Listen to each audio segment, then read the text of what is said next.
दोस्तों नमस्कार। मध्य प्रदेश में भारतीय जनता पार्टी ने सभी 29 सीटों पर लोकसभा प्रत्याशी घोषित करके चुनाव का बिगुल बजा दिया है।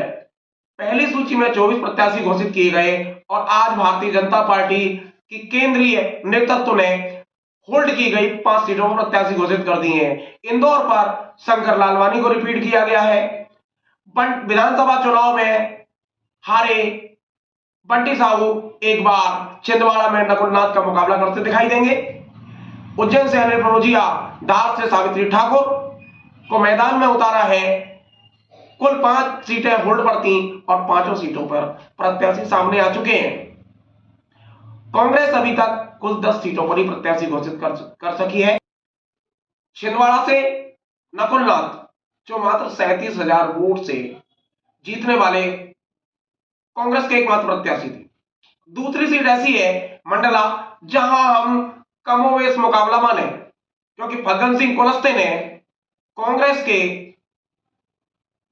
कमल मरकाम को महज 97,000 वोट से के अंतर से हराया था। वहां कांग्रेस ने प्रत्याशी बदलते हुए विधायक ओंकार मरकाम को टिकट दिया है। इसी प्रकार अगर हम भिंड की बात करें तो भिंड लोकसभा क्षेत्र से 2009 से कांग्रेस में लगातार दस्तक दे रहे फूल सिंह बरैया को इस बार मौका मिला है। 2009 में फूल सिंह बरैया कांग्रेस में आने के इच्छुक थे। उन्होंने ज्योतिरादित्य सिंधिया तत्कालीन केंद्रीय मंत्री के माध्यम से बेहद कोशिश की, लगातार प्रयास किया, लेकिन दिग्विजय सिंह जी के चलते उनके अरमान पूरे नहीं हो सके। लेकिन 2024 के लोकसभा चुनाव में ब्रेक लगाने वाले दिग्विजय सिंह ने ही उनकी पैरवी की और भिंड लोकसभा क्षेत्र से प्रत्याशी बनाया गया। अगर ग्वालियर चंबल की अगर बात करें तो भिंड वो महत्वपूर्ण सीट है जहां कांग्रेस आगे दिखाई देती है। लाहौर में नेता प्रतिपक्ष गोविंद सिंह भले ही चुनाव हार गए हो, लेकिन अटेर से कांग्रेस के प्रत्याशी ने उपनेता प्रतिपक्ष हेमंत कटारे जीते हैं।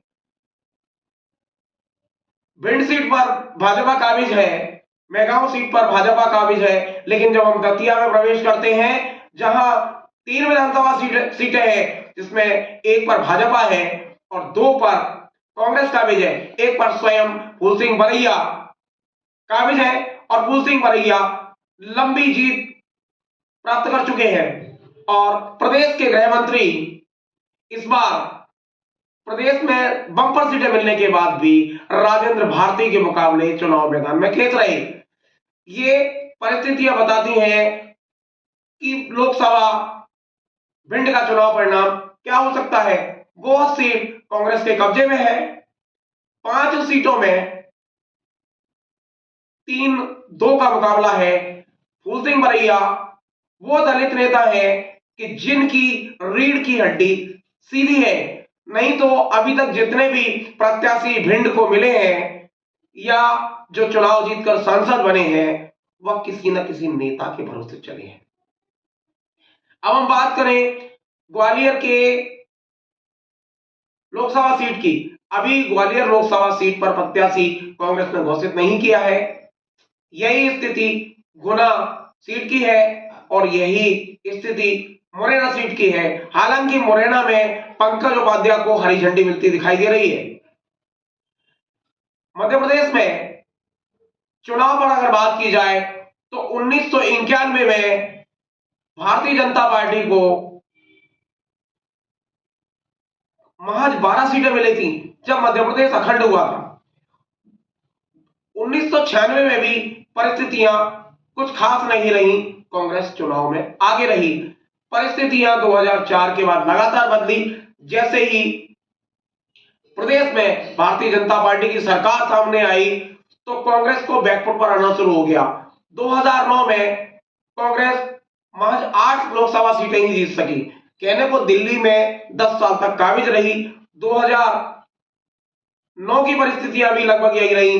कुल 4 सीटें भाजपा से कांग्रेस छीन सकी, जिसमें छिंदवाड़ा, गुना, झाबुआ और ग्वालियर की महत्वपूर्ण सीट थी। 2014 के चुनाव में मध्य प्रदेश में कुल भाजपा से 2 सीटें कांग्रेस छीनने में सफल रही। एक गुना से ज्योतिरादित्य सिंधिया और छिंदवाड़ा से कमलनाथ। इसके बाद अगर हम 2019 पर आते हैं तो कांग्रेस एकमात्र सीट छीनने में सफल रही। वह सीट थी नकुलनाथ की, जो छिंदवाड़ा से महज 37,000 कुछ वोटों से ही चुनावी जीत प्राप्त कर सके। हाँ, मंडला में मुकाबला जरूर टक्कर का था, जहां कांग्रेस के प्रत्याशी महज 97,000 वोटों से ही चुनाव में पीछे रहे। मध्य प्रदेश की राजनीति में एक बड़ा बदलाव आया है। 2019 के चुनाव में भाजपा में लगातार कांग्रेस के कार्यकर्ता जा रहे हैं, कांग्रेस के नेता जा रहे हैं। हर दिन यह सुनने में सुनाई आता है, बड़ी प्रेस कॉन्फ्रेंस होती है भोपाल में और कभी घोषित होता है कि ये आज भाजपा में शामिल हो गए, आज ये भाजपा में शामिल हो गए। तो कांग्रेस की तैयारियां कैसी हैं ये तो चुनाव बताएगा, लेकिन हाल में भाजपा एक बार फिर मध्य प्रदेश में कांग्रेस पर हावी दिखाई दे रही है। जहां तक चुनाव परिणामों की बात करें, चुनाव परिणाम ग्वालियर चंबल संभाग में विधानसभा में